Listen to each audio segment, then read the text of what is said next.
नमस्कार। हम RBSC syllabus कक्षा 9 की हिंदी की बुक प्रबोधिनी पढ़ रहे हैं और आज का हमारा पाठ है वीर नारी, जो कि सूर्यमल मिशन के द्वारा रचित है। कवि परिचय। सूर्यमल मिशन का जन्म 1815 ईस्वी में और मृत्यु 1863 ईस्वी में हुई। राजस्थान की वीर प्रसूता भूमि पर जन्म लेने वाले सूर्यमल मिशन का जन्म चारणों की मिशन शाखा के एक प्रतिष्ठित परिवार में बूंदी में हुआ। इनके पिता का नाम चंडीदास था, जो बूंदी दरबार के प्रधान कवियों में थे।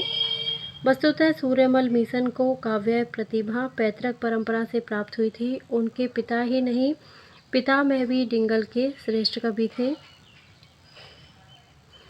सूर्यमल हिंदी, संस्कृत, प्राकृत, अपभ्रंश, डिंगल और पिंगल भाषाओं में पारंगत थे।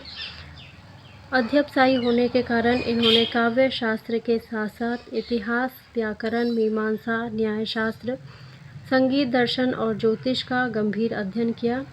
इन विषयों में इनकी असाधारण पैठ का प्रभाव इनकी रचनाओं में भी यत्र तत्र देखा जा सकता है।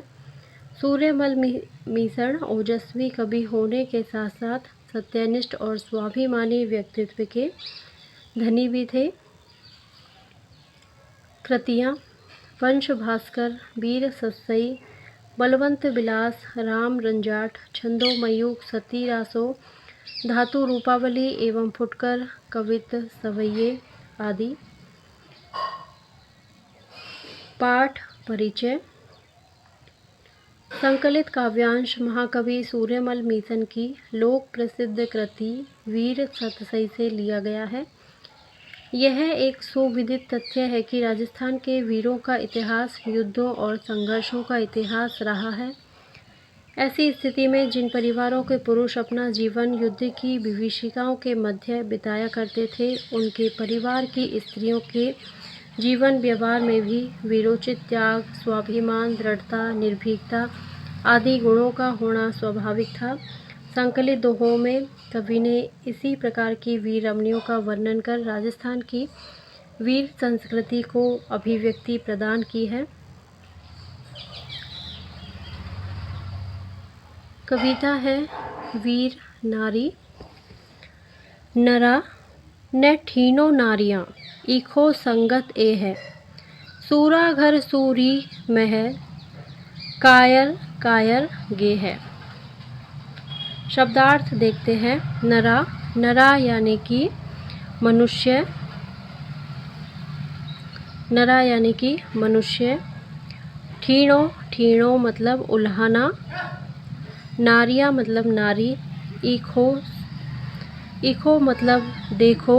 संगत, संगति। एह माने इनकी। सूरा, सूरा का मतलब है वीर, वीरों का घर। कायर, डरपोक। तो अर्थ देखते हैं। इस दोहे के अंतर्गत कवि सूर्यमल मिशन ने वीर नारी के विषय में विचार करते हुए उसके महत्व का प्रतिपादन किया है। कवि सूर्यमल मिशन कह रहे हैं कि हे मनुष्यों, तुम स्त्रियों को किसी प्रकार का उल्हाना मत दो। नरा न ठीनो नारिया, नरा यानी कि मनुष्य, ठीनो यानी उल्हाना और नारिया मतलब नारियों को, कि हे मनुष्यों, तुम नारियों को या स्त्रियों को किसी प्रकार का उल्हाना मत दो। ईखो संगत ए है, तुम इस बात को भली भांति समझो और देखो कि संगति का परिणाम बड़ा अच्छा निकलता है। यही कारण है कि सूरा घर सूरी महल, वीर पुरुषों के घर में स्त्रियां भी वीर भावना से परिपूर्ण होती हैं। कायर, कायर गे है, और कायरों के घर में स्त्रियां भी कमजोर और कायर स्वभाव की होती हैं। सहनी सबरी हो सखी, दो उर उल्टी दाह, दूध लजानो पूत, तिम बठिए लजानो नाहा। शब्दार्थ देखते हैं। सहनी यानी कि सहन करना। सबरी, सबरी मतलब सबकी। दो उर, दो उर का अर्थ है हृदय में दो बातें। दहा माने जलन। लजाणो, लजाणो का अर्थ है लजाना। पूत यानी कि पुत्र। वल्य माने होता है चूड़ा और नाहा का अर्थ है पति। तो यहाँ पे सूर्यमल मीसन ने वीर नारी की उक्ति के माध्यम से उसके स्वभाव पर प्रकाश डाला। इस दोहे में वीर नारी अपनी सखी के प्रति अपने मन के भावों को प्रकट करती हुई कहती है कि मैं सब कुछ सहन कर सकती हूँ, सहनी सबरी हूँ सखी की, हे सखी मैं सब कुछ सहन कर सकती हूँ। दो और उल्टी दहा, दो बातें मेरे हृदय को जलाती हैं। दूध लजानो पूत, मेरा पुत्र युद्ध क्षेत्र में मेरे दूध को लज्जित कर दे, और दूसरा मेरा पति मेरे चूड़े को लजा दे। इन दोनों बातों को मैं सहन नहीं कर सकती हूँ। संकेत यह है कि वीर नारी कायर पुत्र और कायर पति के कारण लज्जित होती है और यही बातें उसके दिल को खटकती हैं। वीर माता, हूँ बलिहारी रानियाँ जाया वंश छतीस, शेर सलूणो चूर्ण ले शीस करे बगसीस। शब्दार्थ देखते हैं। हूँ बलिहारी रानियाँ, जाया वंश छत्तीस, छत्तीस का मतलब संख्या 36, बलिहारी यानी कि न्योछावर होना, सलूणों यानी कि नमक सहित, चूर्ण यानी कि आटा, और बगसीस का मतलब है भेंट। तो इसमें कवि ने वीर माता के स्वभाव और उसकी दृढ़ता को अभिव्यक्त किया है। वीर माता कहती है कि मैं सभी वीर क्षत्रियाणियों पर बलिहारी हूँ, जिन्होंने 36 वंशों के वीरों का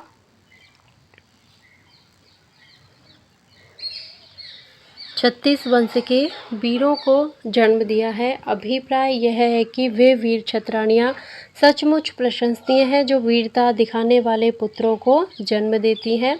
ये वीर सामान्य नहीं होते। इनकी विशेषता यह होती है कि यह मात्र एक सेर का मतलब 1 किलो, एक सेर नमक सहित आटा लेकर बदले में आवश्यकता पड़ने पर अपने सिर को भी भेंट में दे देते हैं। हूँ बलिहारी रानियाँ, थाल बजाने दी है, बींद जमीरा जे जने साकर डीटा सी है। बलिहारी यानी कि न्योछावर होना। दी है का अर्थ है दिन। बींदा जमीरा का अर्थ है जमीन के स्वामी अर्थात पृथ्वी पति। थाल बजाने का यानी कि पुत्र जन्म का संकेत। साकल ढीटा मतलब जंजीर की परवाह न करने वाले। तो यहाँ पे वीर माताओं को मतलब धन्य कहा गया है, जिनके वीर पुत्र वीरोचित भावना से भरकर अपने अधिकारों की रक्षा करते हैं और अपने प्रचंड बाहुबल से पृथ्वी का भोग करते हैं। इस दोहे में कवि कहते हैं कि मैं उन रानियों के थाल बजाए जाने वाले शुभ दिन पर बलिहारी जाता हूँ। थाल बजाने वाला दिन का मतलब है जब पुत्र जन्म होता है तो थाल बजाई जाती है। तो उस दिन पर मैं बलिहारी जाता हूँ। बींद जमीरा जे जणे साकल ढीटा सी है। बींद जमीरा का मतलब है जमीन के स्वामी या पृथ्वीपति। साकल ढीटा का मतलब है जंजीर की परवाह न करने वाले। कवि कहते हैं कि जो लोहे की जंजीरों को तोड़ फेंकने वाले शेरों के समान दुर्दम्य साहसी शूरवीरों को जन्म देती हैं, उन रानियों पर मैं बलिहारी जाता हूँ। भाव यह है कि जो ऐसे नरसिंहों को जन्म देती हैं जो बाहुबल की शक्ति से पृथ्वी का भोग करते हैं वे रानियां धन्य हैं और उनका मातृत्व आदरणीय है। हो बलिहारी रानियां भ्रूण सिखावण भाव, नालो बाड़न री छुटी झपटे जणियों साब। रानियां मतलब छत्रानियां, वीर रानियां। भ्रूण का मतलब है गर्भस्य, गर्भ में स्थित शिशु। भ्रूण का मतलब है गर्भ में स्थित शिशु। सिखावण भाव, शिक्षा देने के भाव पर। नाड़ो यानी कि नाल। बाड़नरी, बाड़नरी का मतलब है काटने की। छुरी मतलब चाकू। झपटे जणिया साव, झपटे माने छींड़ता है और साव का मतलब है वीरपुत्र। तो इस दोहे में वीर के स्वभाव की चर्चा करते हुए कवि ने यह भाव व्यक्त किया है कि वीर छत्राणियाँ अपने गर्भ स्थित बालक को ही वीरोचित भावों की शिक्षा देती हैं। कवि कहते हैं कि ऐसी रानियों पर या ऐसी छत्राणियों पर मैं बलिहारी जाता हूँ और उनको धन्यवाद देता हूँ जिन्होंने भ्रूण सिखावण भाव, जिन्होंने गर्भ में ही अपने पुत्र को सारी शिक्षाएं दे दी हैं, वीरता की शिक्षाएं वो देती हैं। नालो बाड़न री छुरी, इसी कारण जब नवजात शिशु नाल काटने की लोहे की छुरी को देखकर झपटे जड़ियों साव, उसे अपना हथियार समझ लेता है और अपने वीरोचित स्वभाव के कारण उसे लेने के लिए झपटता है। और वो ऐसा इसलिए करता है क्योंकि गर्भावस्था में ही उसे वीरता की शिक्षा दी गई है। थाल बजता है सखी दीठो नैन फुलाए, बाजारे सिर चेतनो भ्रूणा कवण सिखाए। थाल बजता, थाल के बजते समय, थाल के बजते समय। दीठो मतलब दिखाई दिया। नैन फुलाए, आँखों को फाड़कर। बाजारे यानी कि बाजा बजने पर। चेतनो, चेतनो का अर्थ है चेत उठना या सावधान हो जाना, चेत जाना। भ्रूणा का अर्थ है गर्भ में और कवण कौन। तो इस दोहे में कवि वीर पुत्रों के सहज स्वभाव और उनके कुल धर्म का विवेचन करते हैं। कवि कहते हैं कि एक वीर माता अपनी वीर सखी से कह रही है कि हे सखी, जब मेरे शिशु का जन्म हुआ तब उसके जन्मोत्सव पर थाली बजी। थाली बजने पर उस नवजात शिशु ने चारों ओर आंखें फाड़ फाड़ कर देखा, तो इसमें मुझे ऐसा आभास हुआ कि वीर शिशु गर्भ से ही वीर धर्म की शिक्षा लेकर आया है।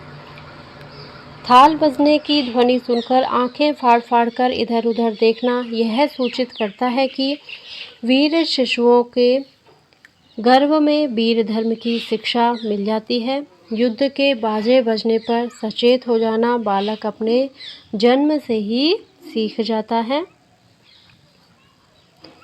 नागन जाया चीटला सिंघन जाया साव, रानी जाया नह रुकई सो कुल बाट स्वभाव।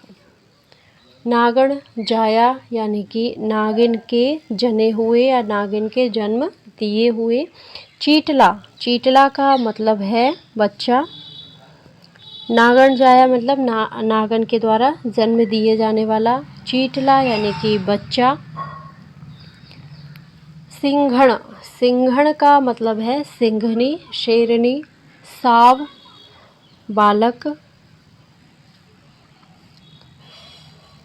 कुल वाट यानी कि कुल परंपरा।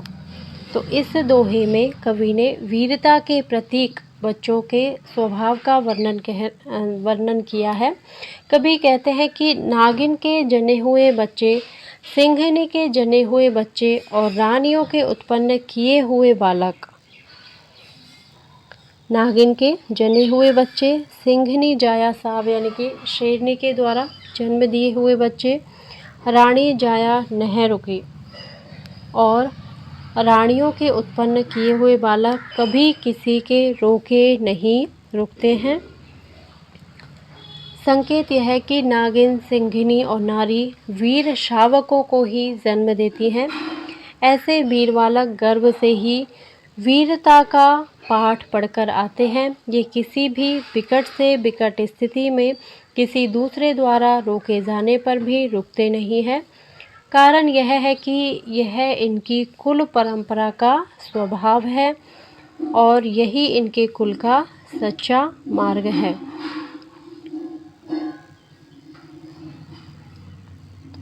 इला ना देणी आपरी रणखेता भिड़ जाए, पूत सिखावई पाल नई मरण बढ़ाई पाए। इला का मतलब होता है पृथ्वी।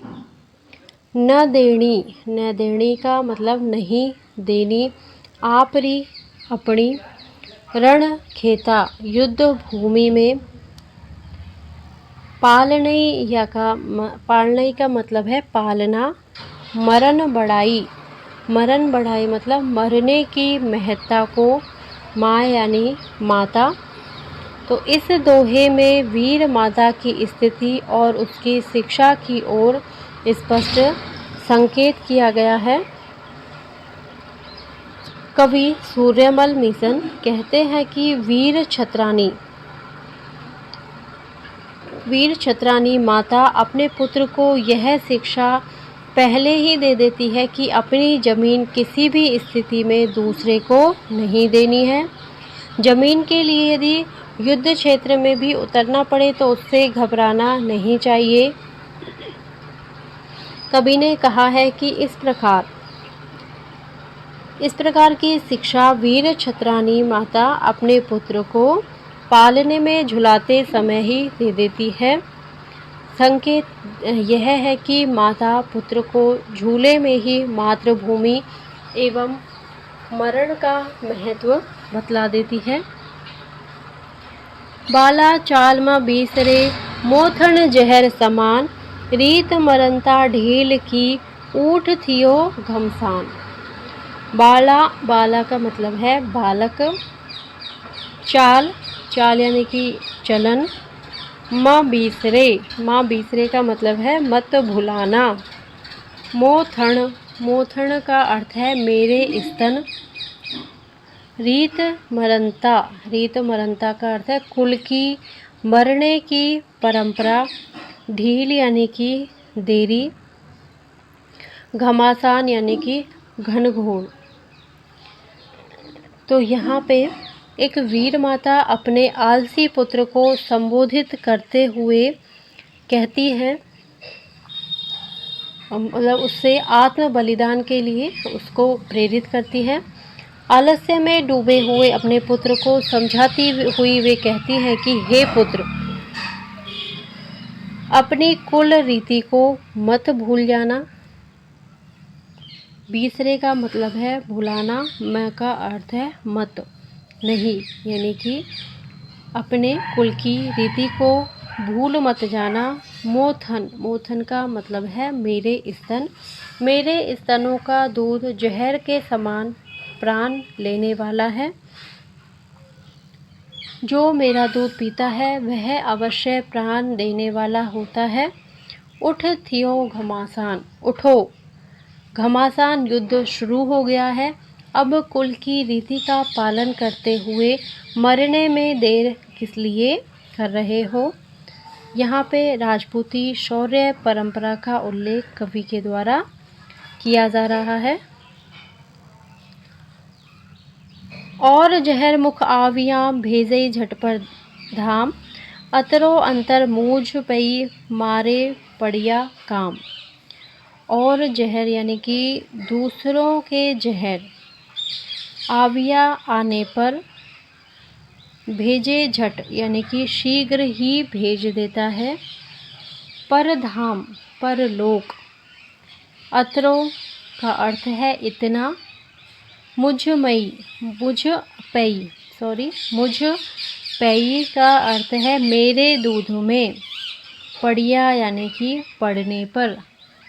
इस दोहे में वीर माता अपने दूध में मिले हुए जहर और दूसरे के जहर का अंतर बतला रही है। वीर माता कहती है कि मेरे दूध में स्वभावतः जहर मिला रहता है, फिर भी दूसरों के जहर में और मेरे जहर में काफ़ी अंतर है।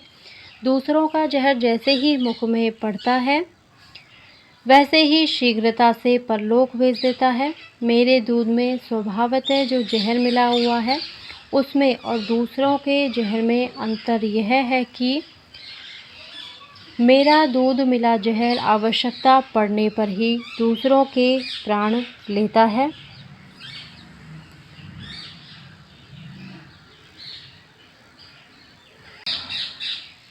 वीर पत्नी नह पड़ोस कायर नरा हेली बायस सुहाय बलिहारी जिण देसड़े माथा मूल बिखाए। नह माने होता है नहीं, पड़ोस का मतलब होता है अड़ोस पड़ोस आसपास में रहने वाले लोग। कायर नरा यानी कि कायर पुरुष। हेली का अर्थ है सखी। बास का मतलब है निवास करना या रहना। सुहाय का अर्थ है अच्छा लगना। जिण का अर्थ है जिस। देसड़े यानी कि देश पर। माथा मस्तक। तो इस दोहे में वीर पत्नी के स्वभाव का वर्णन किया गया है और उसके स्वभाव वर्णन के माध्यम से यह संकेत दिया गया है कि वीर पत्नी को कायर पुरुषों के पास में रहना भी अच्छा नहीं लगता है। वीर पत्नी अपने स्वभाव की चर्चा करती हुई अपनी सखी से कहती हैं कि हे सखी, मुझे कायर पुरुषों से पड़ोस में रहना भी अच्छा नहीं लगता है। मैं वीर छत्रानी हूँ, वीर पत्नी हूँ, इसलिए मुझे वीरता ही अच्छी लगती है। हे सखी, मैं उस देश पर बलिहारी जाती हूँ जहाँ सिर मूल बिकते हैं, अर्थात जहाँ सिरों का लेन देन होता है। संकेत यह है कि वह देश धन्य है जहाँ अपने स्वामी के अन्न का बदला सिर देकर चुकाया जाता है और प्राणोत्सर्ग की परंपरा चलती है।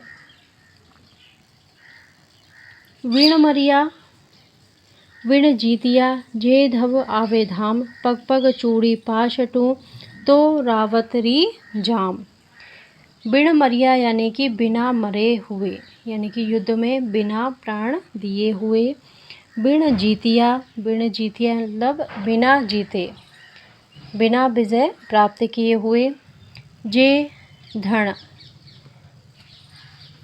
धन का अर्थ है यदि, पति। धाम यानी कि घर। चूड़ियाँ।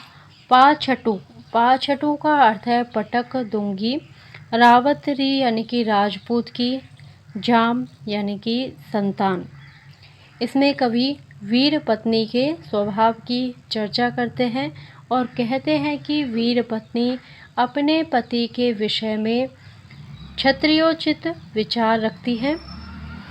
इसलिए वह कहती है कि हे सखी, यदि मेरा पति युद्ध क्षेत्र में बिना जीते या बिना मरे हुए घर लौटाएगा तो मैं अपनी चूड़ियों के टुकड़े कर करके कदम कदम पर बिखेर दूंगी।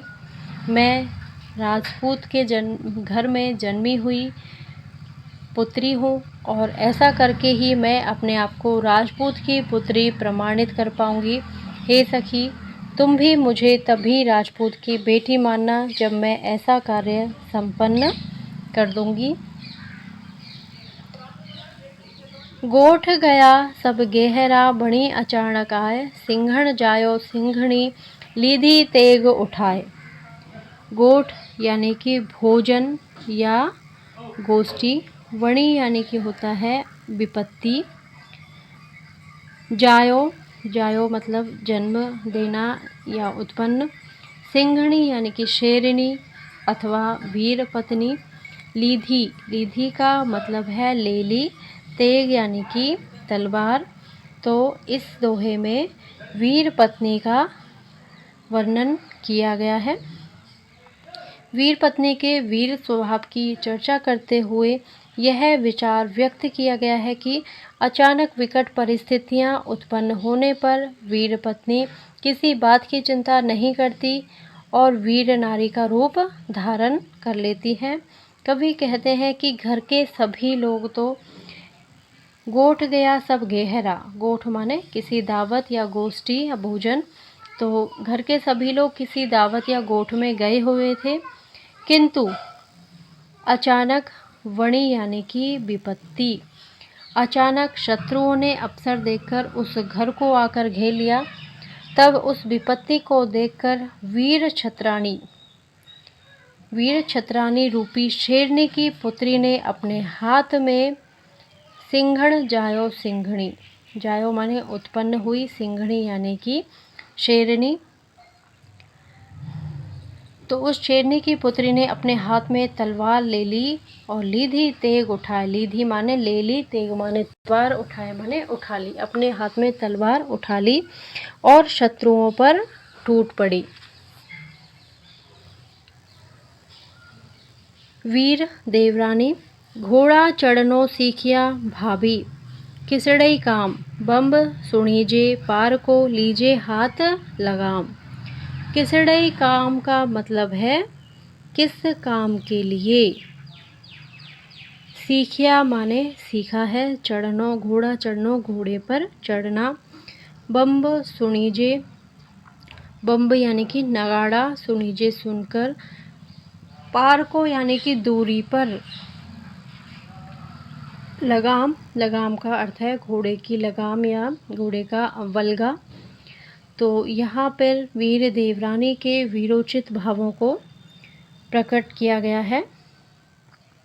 एक ननद या देवरानी कह रही हैं कि भाभी, भाभी आखिर आप बताइए कि हमने घोड़ों पर चढ़ना किस प्रयोजन से सीखा था।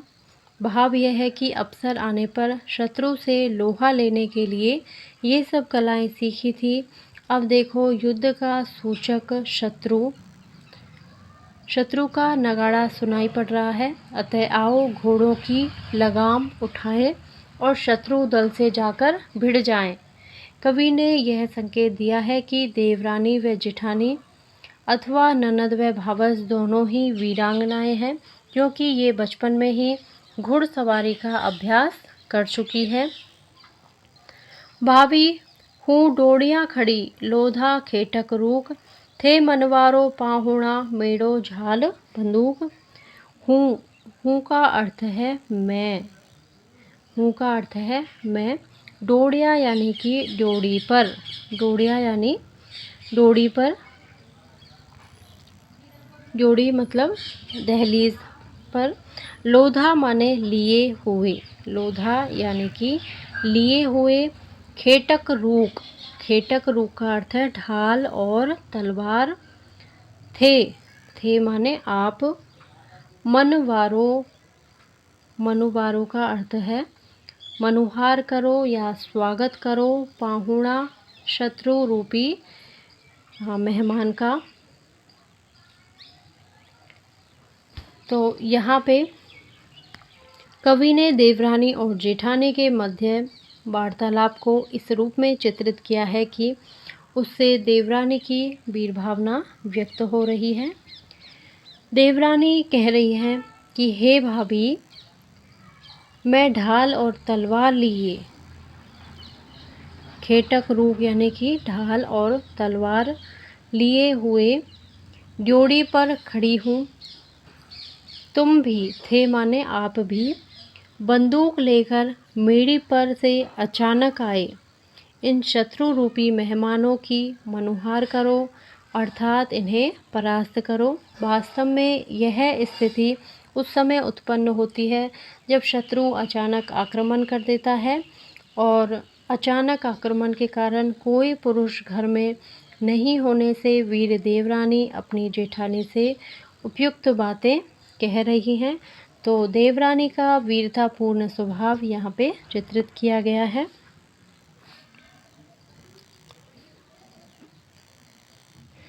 अब है शब्दार्थ।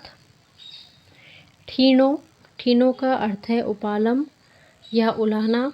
ईखो माने देखो। सूरा, वीर, सूरी, वीरांगना। सहनी, सहन करना। दाह यानी कि जलन। वल्य यानी कि कंगन या चूड़ी। गेह, गेह का अर्थ है घर। नाह, नाह का अर्थ है स्वामी। सलूणो, सलूणो यानी कि नमक से युक्त। लूण का अर्थ होता है नमक और से लगने से सहित, नमक के सहित। बगसीस का अर्थ है भेंट। थाल बजाने दी है यानी कि पुत्र जन्म का दिन। बींद, स्वामी। साकल ढीठा यानी कि जंजीरों की परवाह न करने वाले। सीह, सीह का अर्थ है शेर। भ्रूण, गर्भस्थ शिशु। भाड़नरी, छुरी का मतलब है काटने की छुरी। साव यानी कि शावक। दीठो, देखना। नैन फुलाए, आंखें फाड़कर।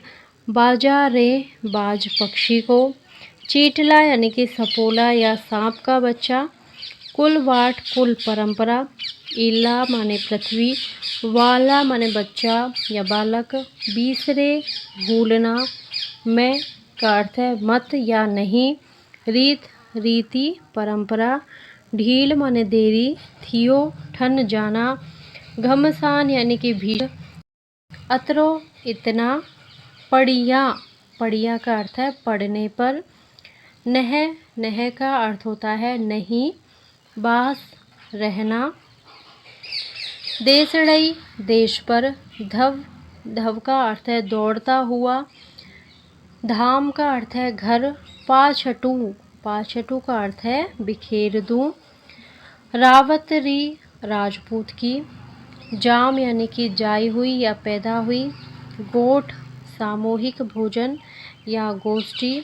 गेहरा, घर के। लीधी, लीधी का मतलब लेना। तेग का अर्थ तलवार। उठाए माने उठाना, तो तलवार उठा ली। बम्ब यानी कि नगाड़ो, नगाड़ा। पारको यानी दूरी पर से। लगाम, घोड़े की रास, वल्गा या घोड़े की लगाम। डोड़िया यानी कि ड्योड़ी। लोधा, धारण किए हुए। खेटक, खेटक का अर्थ है ढाल। रूक, तलवार। मनवारो, मनुहार या स्वागत करना। पाहुणा, अतिथि। यह शब्द यहाँ बिना बुलाए हुए शत्रु के लिए प्रयुक्त हुआ है। और इसी के साथ ही हमारा ये पाठ पूरा होता है। यदि आपको मेरा वीडियो पसंद आता है तो प्लीज़ इसे लाइक करें, शेयर करें और मेरे चैनल को सब्सक्राइब करें। Thank you.